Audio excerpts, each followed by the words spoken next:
और हनुमान जी किसके अवतारी? शंकर जी के। और शंकर जी का परिवार बहुत अच्छा है। हनुमान जी किसके अवतारी हैं? बोलिए बोलिए। शंकर सुवन केसरी नंदन, शंकर सुवन केसरी नंदन।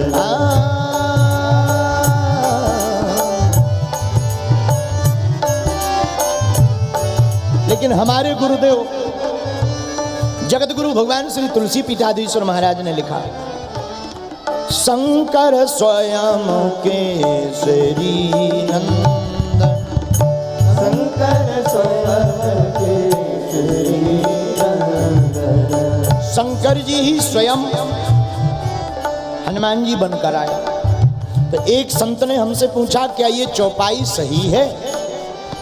हमने कहा सुनो, आप लोग कहते हो लेखी, हमारे गुरुजी कहते हैं देखी। वो देख कर कह रहे, उन्हें शंकर जी ही स्वयं हनुमान जी दिखाई पड़ रहे हैं, इसलिए वो शंकर स्वयं केसरी नंदन कह रहे। और हम लोग केवल पढ़कर कह रहे, इसलिए शंकर सुवन केसरी नंदन कह रहे हैं। आहा, शंकर जी ने देखा अयोध्या में राम जी का अवतार हो गया है। शंकर जी पार्वती माता से बोले, देवी जी अब तो हम भी जाएंगे। कहाँ? अयोध्या जाएंगे, सरकार का अवतार हो गया है, अब तो हम वहीं जाकर राम जी के चरणों की सेवा करेंगे। तो पार्वती माता बोली, अगर आप जा रहे तो हम भी जाएंगे।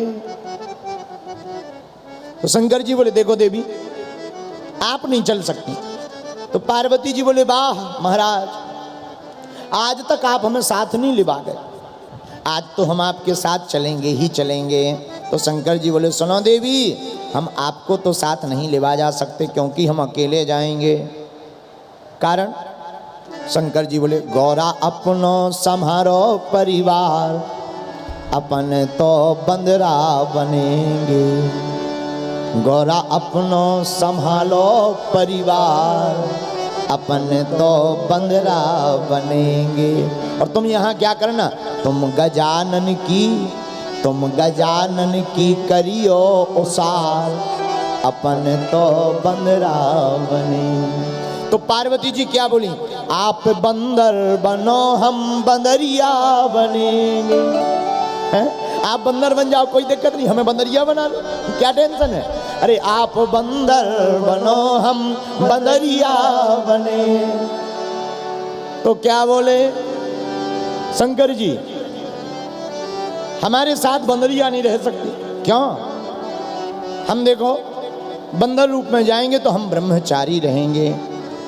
अरे बंदर रहूं पर संग न बंदरिया रहेगी। कारण? अरे कारण एक ही है कि हमें ब्रह्मचारी बनकर रहना है, इसलिए तुम मत चलो, अकेले ही जाना ठीक है। तुम तो यहाँ बैठकर करो जय जयकार। किसकी? राम नाम की करो जय जयकार, अपन तो बंदरा बने। गौरा अपनो संभालो परिवार, अपन तो बंदरा बने। तो पार्वती जी रोने लगी, महाराज हर बार आप अकेले छोड़कर भाग जाते हो, हम भी आपके साथ चलेंगे। तो शंकर जी बोले, देखो देवी आप नहीं जा सकती महाराज, इस बार अगर नहीं ले गए तो हम रूठ जाएंगे। चलो नाराज मत हो, रूठना नहीं। आप बंदरिया तो बन नहीं सकती, एक काम करो, हम बंदर बनो, तुम बनो पूंछ जी। हम बंदर बनेंगे तो तुम हमारी पूंछ बन जाना। पार्वती जी बोली, ये बढ़िया रहा। तो बाबा बंदर बने, भोलेनाथ बंदर बने, और पार्वती जी क्या बनी? पूंछ। तभी तो रावण की उखड़ी मूंछ। अच्छा, आप लोग पूछेंगे कि पूंछ कैसे? इसका प्रमाण कहाँ है? इसका प्रमाण रामायण में ही है। जब राम जी ने पूछा हनुमान जी से, क्यों हनुमान जी तुमने आग लगाई, लंका जलाई? हनुमान जी बोले, हमने नहीं जलाई, जी ने जलाई, वो बैक साइड में, हमने थोड़ी जलाई, पूंछ ने जलाई। अब पूंछ हमारी थोड़ी है। बोले किसकी है? बोले आगे ही राघव मेरे है, पीछे है पूंछ, रहस्य है भारी। बंदर को भला पूछता कौन? प्रभु श्री राम से ही तो है पूंछ हमारी। तो बोले हमारी नहीं है, आपकी पूंछ है। और हमने जलाई नहीं, पूंछ ने जलाई। अब पूंछ कौन है? पूंछ है पार्वती माता। अच्छा, पार्वती माता पूंछ क्यों बनी? माता सती रूप में जब सीता का भेष माता सती ने रखा था तो अपराध हो गया था। उस अपराध की क्षमा मांगने के लिए माता पार्वती, वही सती बनी पार्वती, तो वो पूंछ बनी। अब क्षमा मांगनी है माता जानकी से, तो कैसे मांगे? क्योंकि राम जी ने तो कह दिया तुम पावक मह करहु निवासा, तब लगी करो निशाचर नासा। तुम जब तक अग्नि में वास करो हम राक्षसों का विनाश करते हैं। तो माता पार्वती बनी पूंछ और लंका जाकर के लंका में लगी पूंछ में आग, और उसी आग में बैठी थी माता जानकी। तो माता पार्वती ने जानकी माता से प्रणाम करके क्षमा मांगी। तो शंकर जी बने हनुमान, शिव जी ही हनुमान है। शंकर सुवन केसरी नंदन तेज प्रताप महा जगवंदन। शंकर जी ही स्वयं बानर बनकर आए। अच्छा, जब राम जी का अवतार हो गया तो शंकर जी तरह तरह के बहाने करके राम जी के दर्शन करने जाते। कभी ज्योतिषी बन जाते, आहा, कभी मदारी बन जाते, कभी ज्योतिषी बन जाते। बार बार राम जी के दर्शन करते, कभी हाथ देखते, कभी पैर देखते। बड़े आनंद में शंकर जी। अब शंकर जी सोचने लगे रोज रोज दर्शन करने तो मिल रहा, पर भगवान के साथ रहने को मिल जाए ना, बहुत आनंद आ जाए। क्या किया जाए? एक रूप में शंकर जी बानर बन गए, दूसरे रूप में मदारी बन गए, और डमरू लेकर पहुंच गए जब भगवान थोड़े बड़े हो गए अयोध्या में। और डमरू लेकर गए तो चारों भाई राम जी, लक्ष्मण जी, भरत भैया, शत्रुघ्न भैया बंदर का तमाशा देखने आ गए। शंकर जी ने जैसे ही देखा और बानर रूप में हनुमान जी ने राम जी को देखा, सोई पहचान गए, यही हमारे स्वामी जी हैं, जय हो। दोनों हाथ जोड़कर बंदर रूप में हनुमान जी ने भगवान को प्रणाम किया। हनुमान जी खुश हो गए, बड़ा प्यारा बंदर है। राम जी खुश हो गए, बड़ा प्यारा बंदर है। राम जी ने हाथ फिराया, बढ़िया मदारी ने डमरू बजाई, शंकर जी ने हाँ भाई बंदर नाच दिखा। हनुमान जी बढ़िया नाचने लगे ठुमक ठुमक करके। हाँ भाई बंदर रूठ जा। हनुमान जी रूठ गए। हाँ भाई बंदर बाबूजी के पास जाओ। राम जी के पास हनुमान जी गए और चरणों से जाकर लिपट गए। खेल पूरा हुआ। राजा ने कहा जाओ। जाने लगे तो आंखों में आंसू भरकर हनुमान जी राम जी के चरणों से लिपट गए। जाऊं कहाँ तजी चरण तुम्हारे, जाऊं कहाँ तजी चरण तुम्हारे। चरणों से लिपटकर हनुमान जी रोने लगे। आपके चरणों को छोड़कर हम जाएं कहाँ? आपके चरण ही हमारी शरण है। तो राम जी रूठ गए। महाराज दशरथ जी बोले क्या बात है, क्यों रो रहे हो? राम जी बोले पिताजी हमको बानर चाहिए तो यही चाहिए, मैं तो बंदर लूंगा लंबी पूंछ वाला, लंबी पूंछ वाला, मैं तो बंदर लूंगा लंबी पूंछ वाला। राम जी मचल गए। राम जी मचले तो दशरथ जी ने समझाया चिंता मत करो, बंदर दूसरा दिलवा देंगे।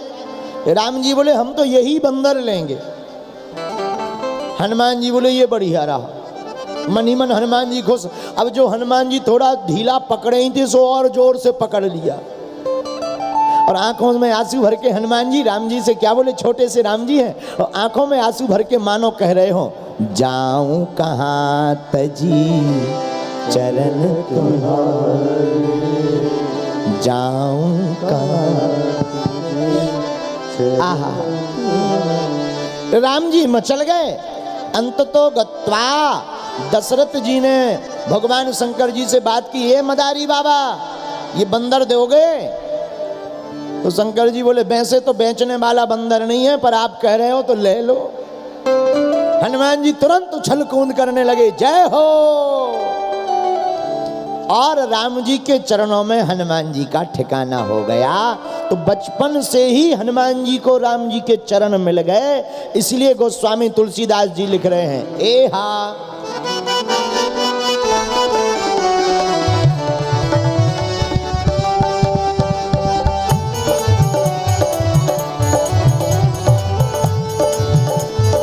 हनुमान सम नहीं बड़ भागी, नहीं को राम चरण अनुरागी।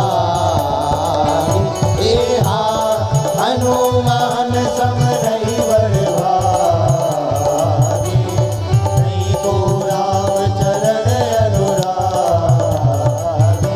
श्री राम जय राम जय जय राम।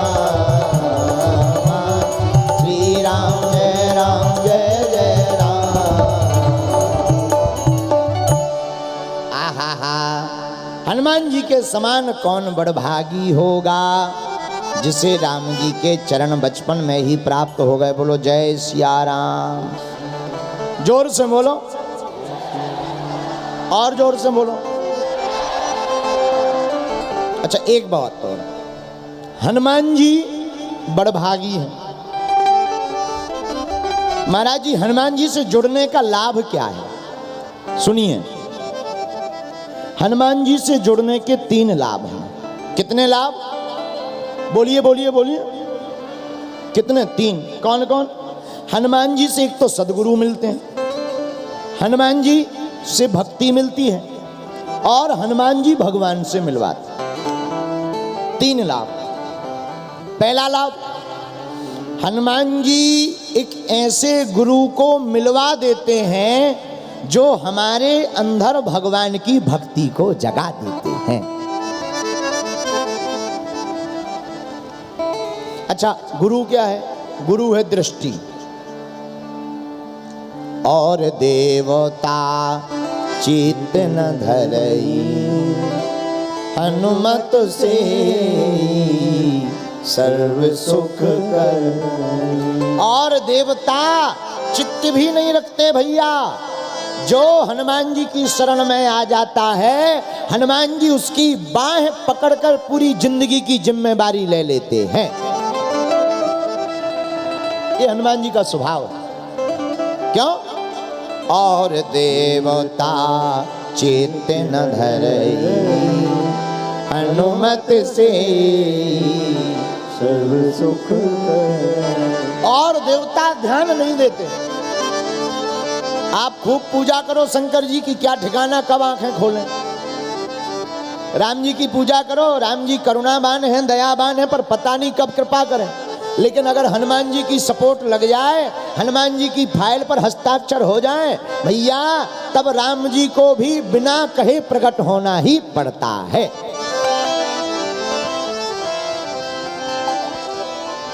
तो पहला फायदा हनुमान जी की भक्ति का, वेदों में जो वर्णित भक्ति है वह भक्ति हनुमान जी की कृपा से प्राप्त हो जाती। बोलो जय सिया राम। जोर से बोलो। कैसे? दूसरा फायदा सुनिएगा। हनुमान जी लंका गए, माता जानकी की खोज करके वापस आए। वापस आए तो बानर आगे हैं, हनुमान जी पीछे हैं। किसी ने हनुमान जी से पूछा कि बानर आगे आप पीछे, अब तो आशीर्वाद लेना है, आशीर्वाद के समय कम से कम आगे तो रहो, पीछे क्यों? आशीर्वाद लेने के लिए, प्रणाम करने के लिए भी क्या पीछे रहना पड़ता है? पता है हनुमान जी ने क्या बोला भैया? हमारे हनुमान जी बोले भैया हमेशा पीछे ही चलना चाहिए। बोले किनके? बोले जो भगवान के मार्ग में भजन में बढ़ रहे, ऐसे लोगों के पीछे ही चलते रहो। जब उनको राम जी मिलेंगे तो हमको भी प्राप्त हो जाएंगे। कितना बढ़िया संकेत, कितना अच्छा संकेत। बोले पीछे ही चलना चाहिए। अच्छा दूसरा कारण, हनुमान जी बोले दूसरा कारण सुनो, हम पीछे क्यों चलते हैं वानरों के? बोले इसलिए कई बार जीव भगवान की भक्ति पर चलता है तो फिर बीच से लौट भी आता है। हनुमान जी बोले जो जीव राम जी की भक्ति पर मार्ग पर चल पड़ता, हनुमान जी बोले हम उसके पीछे पड़ जाते हैं। बोले पीछे क्यों पड़ जाते? बोले ताकि ये लौट कर मुड़े ना संसार की तरफ। तो जीवात्मा को परमात्मा तक पहुंचाने के लिए हनुमान जी कहते हम पीछे पड़ जाते हैं, इसलिए हनुमान जी पीछे हैं। आहा, क्या बात, धन्य। तीसरा कारण, हनुमान जी बोले तीसरा कारण सुनिए, पीछे इसीलिए भी रहना चाहिए क्योंकि जो भगवान के मार्ग में आगे बढ़ते हैं लोग उनके पीछे पड़ जाते हैं। इसलिए हनुमान जी कह रहे भैया हम पीछे इसलिए पड़ जाते हैं ताकि अब हमारे भक्त के ऊपर कोई हाथ ना उठावे, अब वो साकुशल राम जी के चरणों तक पहुंच जावे, इसलिए हनुमान जी जीवात्मा के पीछे पड़ जाते हैं। बोलो सीताराम, जोर से बोलो और जोर से बोलो। तो शंकर जी ही हनुमान जी और हनुमान जी भक्तों के पीछे पड़ जाते हैं। इसलिए गोस्वामी जी लिख रहे और देवता चित्त न धरई अनुमत से सर्व सुख करई। और देवता चित न धरई हनुमत से सर्व सुख करई। धन्य है हनुमान जी, जो हनुमान जी की भक्ति करता, हनुमान जी उनके पीछे पड़ जाते।